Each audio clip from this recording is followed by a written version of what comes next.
салом бинандагони азиз, шумо барномаи ахбори озодиро дар пахши мустақим тамошо доред ки таҳвилоти ахири Тоҷикистону ҷаҳонро манзуратон мегардонад. имрӯз 12 май атрофи ин мавзӯъҳо суҳбат хоҳем дошт. сар медиҳам, аммо ба сарбозӣ намеравам ва ё қиссаи фирори донишҷӯёни коллеҷи тиббӣ дар Ёвон аз Аблава.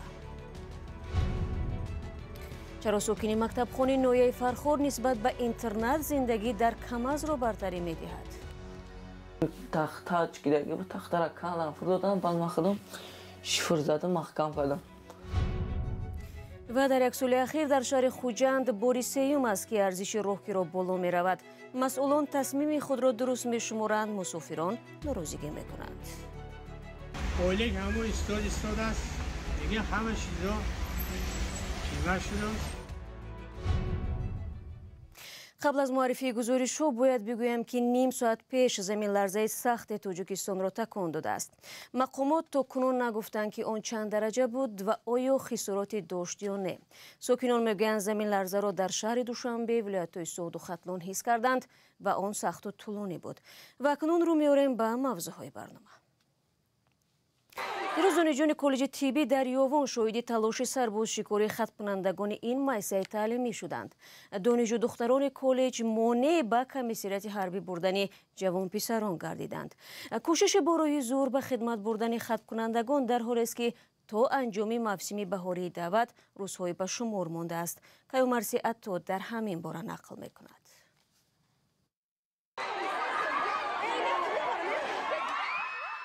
мақомоти ноҳияи Ёвон дар суҳбат ба радиои Озодӣ тасдиқ карданд ки рӯзи 11 май дар коллеҷи тиббии ин ноҳия Аблава ва ё сарбозшикори хатмкунандагон ҷой дошт.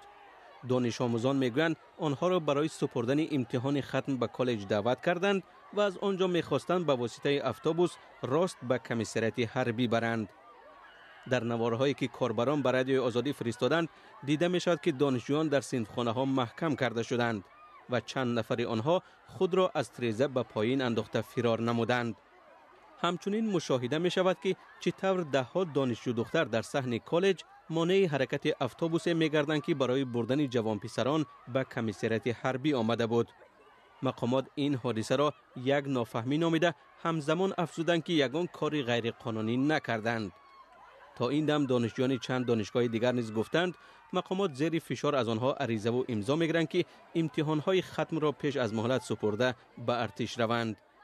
намояндагони вазорати маориф шикоятҳоро рад карда иқдомро ихтиёрӣ меноманд. танҳо дар вилояти Хатлон донишгоҳҳо вазифадор шуданд ки беш аз 900 сарбоз бидиҳанд. дар Тоҷикистон ҳар баҳору тирамоҳ ҷавонони аз 18 сола то 27 соларо ба артиш мебаранд. сокинон мегӯянд ки ба сабаби вазъи бад ва зарбулат дар қисмҳои низомӣ аз фиристодани фарзандони худ ба артиш худдорӣ мекунанд. мақомот мегӯянд баръакс вазъ беҳтар шуда сафи довталабони хидмат афзуда аст. то охири мавсими баҳории даъвати имсола ба артиш бештар аз 2 ҳафтаи дигар мондааст. вазорати дифои Тоҷикистон эълон кард ки то 1 май дар саросари ҷумҳурӣ нақшаи даъват ҳудуди 70% иҷро гардидааст, вале нагуфтааст ки чӣ қадари онҳо маҷбурӣ буданд ва чӣ қадари дигар ихтиёрӣ. шумо барномаи ахбори радиои Озодиро тамошо доред. сарояндаҳои тоҷик аз ин ба баъд наметавонанд бо патент корашонро пеш баранд. тибқи муқаррароти наве ки мақомоти андоз ҷорӣ намудааст, онҳо ба ҷои патент бояд санади нави андозбандӣ шаҳодатнома бо шартҳои махсусро дарёфт кунанд. нархи ин шаҳодатнома барои як сарояндае ки студияи шахсӣ ташкил накардааст беш аз 700 сомонӣ мебошад. чунин талабот на танҳо барои сарояндагон, балки барои тоҷирони бозорҳо ва бархи хидматрасониҳои дигар низ дахл дорад. тафсилот дар гузориши Алишер Зарифӣ ва Барод Юсуфӣ. ҳукумати Тоҷикистон шеваи андозгирӣ аз кори патентиро тағйир додааст. ин қарори ҳукумат ки рӯзи 7 апрел расман мунташир шудааст, ба даромад ва тарзи кори даҳҳо тоҷиру соҳибкор ки то ҳол бо гирифтани патент фаъолият доранд таъсир мекунад. ин эҳтимол низ ҷой дорад ки як қисми онҳо умуман аз соҳибкорӣ даст кашанд. ҳоло кумитаи андоз аз тоҷирон талаб дорад ки барои идомаи корашон ба ҷои патент шаҳодатномаи дорои шартҳои махсусро гиранд. дар акси ҳол онҳоро ҷарима хоҳанд кард. соҳибкорон то ҳол барои оғози корашон аз мақомот патент ё шаҳодатнома мегирифтанд. акнун шаҳодатнома бо шартҳои махсус низ пешбинӣ шудааст. тибқи قانون مذکور و سندهای معیاری زیرقانونی که از قانون مذکور برمیآید با آن مطابق کرده شود و قرار حکومت جمهوری اسلامی تحت رقم 451 از 31 آگوست سال 2012 از کدکس اندوز که سنه 17 سپتامبر سال 2012 قبول گردیده بود از آن برمیآمد. بنابر ضرورت آمد که با مقررات قرار مذکور همچون سند زیرقانونی تغییرات وارد کرده شود. ҳадаф аз ҷорӣ намудани ин дигаргуниро намояндагони кумитаи андоз пешниҳоди як нав имтиёз ё дастгирӣ ба соҳибкорон меҳисобанд. бар асоси муқаррароти нав доираи фаъолияти онҳое ки мехоҳанд бо патент кор кунанд маҳдуд шуда бештар ронандагони мошинҳои боркашу мусофиркаш ва барои бархе хидматрасониҳои техникӣ дарёфти он пешбинӣ шудааст. тоҷирон ки то ҳол бо патент кор мекунанд минбаъд бояд шаҳодатнома бо шартҳои махсусро гиранд. бо гирифтани ин санад вазифадор мешаванд ки дастгоҳи назорати хазинавиро ҳам насб кунанд ва ҳам аз ҳисоби коргари кироя низ андоз диҳанд. пешниҳоди соҳибкоро ин буд ки ҳамин патент бо ҳамин ба патент ҳамун шаҳодатномаро иваз нанамоянду ба патент соҳибкоришона бурда тавонанд. бинобар омори расмӣ дар як соли охир дар кишвар кори беш аз 20 000 соҳибкор қатъ шудааст ки як далелаш ба гуфтаи таҳлилгарон тафтишҳои беасосу пайдарпайи мақомот аст. бинандагони азиз, ин гузоришро дар шакли комил метавонед дар вебсайти радиои Озодӣ ва ҳам Озодӣ видео YouTube ба зудӣ тамошо кунед.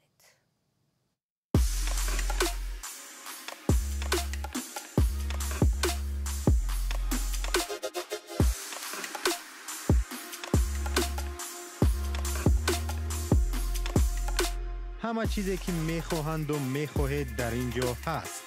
تازه‌ترین اخبار، گزارش‌های ویدیویی، شرح حادثه و تحقیقات ژورنالیستی. زمینه رادیو آزادی را نصب کنید و همه این را با انگشت زدن به تلفن هوشمند خود به دست بیارید. барномаро идома медиҳам. дар ин қисмати барнома барои шумо бинандагони азиз аз сарнавишти як сокини ноҳияи Фархор қисса мекунем ки бо кӯдаконаш дар кӯча мондааст. модари серфарзанд аз охирин сарпаноҳаш маҳрум шуда ҳоло рӯзашро дар хонаи наздикон ва бо кӯмакталабӣ дар дари масҷидҳо мегузаронад. яке аз писарони ӯ бошад барои дур нашудан аз мактаб дохили мошини боркашро ҷои хобу зиндагиаш интихоб кардааст. маҳмудҷон раҳматзода мавзӯъро идома медиҳад. ин макони вайрона ҷои хоби сафархони 18-сола писари София Шарифова аст. то 17 март Софияи 52-сола дуртар аз ин ҳуҷраи вайрона макони зист дошт. 20 сол дар он зиндагӣ карда иншооти хизматрасонии пойгоҳи автомобилии шумораи 2 Фархорро дидбонӣ кардааст. ин иншоот марбут ба агентии беҳдошти замин ва обёрӣ назди ҳукумати ҷумҳурӣ будааст. аммо манзили София ба дигар кас дода шуда ва тибқи қарори додгоҳ тахриб шудаанд. ин ҳам болопӯш ва хиштҳо аз бозмондаҳои онанд. این هم یا خدمت تخته در ترزه همه چیز نگرفتن یگان چیز نیست همه را گرفتن دزدیدن بردن. баъди хонавайронӣ ба ҷуз Сафархон 4 кӯдаки дигари София ҳар тараф пароканда шудаанд, вале Сафархон барои аз мактаб дур нашудан даруни ин камазро ҷои худ интихоб кардааст. 3 рӯзи пеш аз иди Рамазон соҳибони камаз омада хонаи Сафархонро мебаранд. акнун Сафархон маҷбур аст ҳуҷраи вайронаро макони зист интихоб кунад. треза дошт. تختاج گیره که تخت را کندم فرو دادم بعد مخدم شفر زدم محکم کردم اینجا شما سوراخی اینجا در کلیچ هستن تا دست مای. اکنون اویله یک وقت سرجمعی صوفیا پراکنده است. او قصه کرد که از 4 فرزند دیگرش خبر ندارد. اما سفرخان را به خاطر خواننده مکتب بودن زود خبر میگیرد. وی از اگنتی بهداشت زمین و آبیاری مکتوب دارد که باید به منزل تامین کرده شود. اما تاکنون کسی به این مکتوب اهمیت نداده است. یک روز صوفیا در نزد دادگاه فرخار با گلستان دوران و شناس شد که با وجود بحثی بودن خانه‌اش صوفیا را به آن راه داد. حالا صوفیا موقتا با گلستان زندگی دارد. مقصد جواب ندارم فرزندم در هر درای گفته خیلی که خونه من بحثیه. مقصد که من بگم که جای زیستی چی هم ندارم که و خیلی که یک قولرم اوردم جو کردم که خیلی بستم اینجا قطیمو. کوچو بور خانه صوفیا در هر طرف پهن و پریشان است. یک قسمتی آن در اداره کمونالی ناحیه است. بخش دیگرش همراهی سفرخان. در مؤسسه تعلیمی که سفرخان تحصیل میکند حال او را تصدیق کردند. роҳбари мактаб гуфт ки онҳо огоҳ ҳастанд сафархон дар даруни кама зиндагӣ мекард. дар ҳақиқат ҷои зист сарпаноҳ надорад. дар мо вақте ки мо рафтем аз ҳол аҳволи аз умуман ҷои зиндагиро огоҳ шудан, дар ҳақиқат дидем ки дар дохили автомошина зиндагӣ мекунад. ин ҳолатро дида раҳбари мактаб хостааст сафархон дар мактаб интернат таҳсилашро идома диҳад, аммо сафархон розӣ нест, чун аз модараш ҷудо мешавад. софия ҳам ҳар рӯз дар хонаи гулистон чунин хапу хомӯш аст. рӯзҳои гузаштаашро ба ёд меорад, ояндаашро намедонад, аммо орзу дорад соҳиби манзиле бошаду фарзандонашро сарҷамъ кунад. маҳмуҷон аҳмадзода, озодӣ, фархор. ҳоло меравем ба суғд. болоравии якбораи қимати роҳгиро дар шаҳри хуҷанд нороҳатии сокинонро ба бор овардааст. масъулони идораи мусофиркашонии вилоят мегӯянд 25% афзудани нарх ба хотири гарон будани арзиши сӯзишворӣ ва дигар хароҷоти нақлиёт аст. мусофирон бар инанд ки дар вазъи феълӣ ин тасмим бояд бознигарӣ шавад ва мақомот бо дар назар дошти сатҳи зиндагии мардум чунин қарорҳоро қабул кунанд. фарзон муҳаммадӣ дар ҳамин бора гузориш дорад.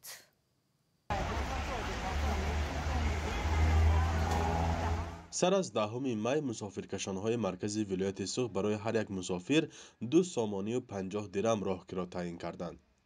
то ин дам нархи дохили шаҳрии микроавтобусҳо 2 сомонӣ буд. дар як соли ахир ин бори сеюм аст ки арзиши роҳгиро боло меравад ва бештар аз 100% афзудааст. аз оғози соли ҷорӣ камтар марҳила ба марҳила нархҳои сӯзишворӣ ҳам дизели ҳам гази мои боло рафт.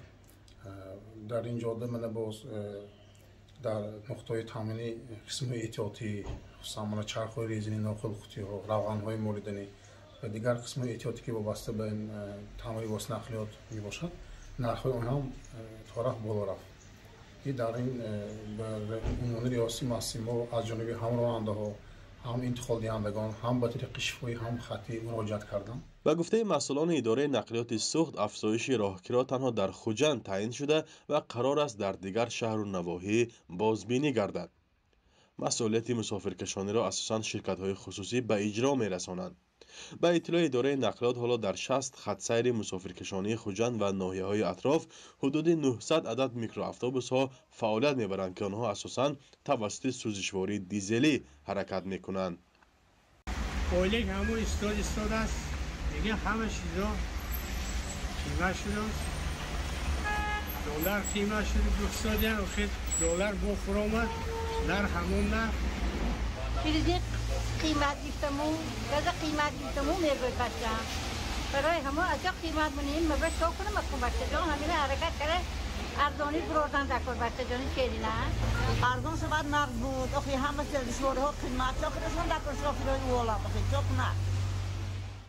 аз соли 2021 нархи сӯзишворӣ дар шаҳру навоҳии тоҷикистон қариб ҳар рӯз тағйир меёбад.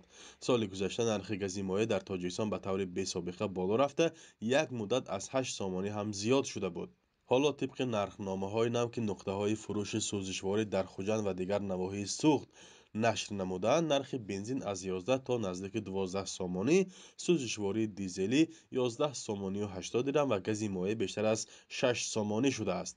чунин нархномаҳо дар муқоиса ба ин давраи соли қаблӣ аз 3 то 5 сомонӣ ва ё беш аз 50% баланд арзёбӣ мешавад.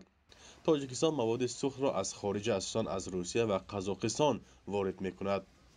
намояндагони хадамоти зиддинисолӣ сабаби инро борҳо ба баланд рафтани нарх дар бозори ҷаҳонӣ аз ҷумла кишварҳои содиркунанда рабт доданд. аммо коршиносон аз ҳузури ширкатҳои монополист суҳбат мекунанд ки ба вазъи нарху наво дар бозори сӯзишворӣ таъсир мерасонанд. фарзон муҳаммадӣ, радиои озодӣ, шаҳри хуҷанд. бинандагони азиз, 15 дақиқа ки дар ихтиёр доштем ба поён мерасад. ташаккур ки моро ҳамроҳӣ кардед. хабаргузоришҳои дигар чун ҳамеша дар саҳифаи радиои озодӣ гузошта шуданд.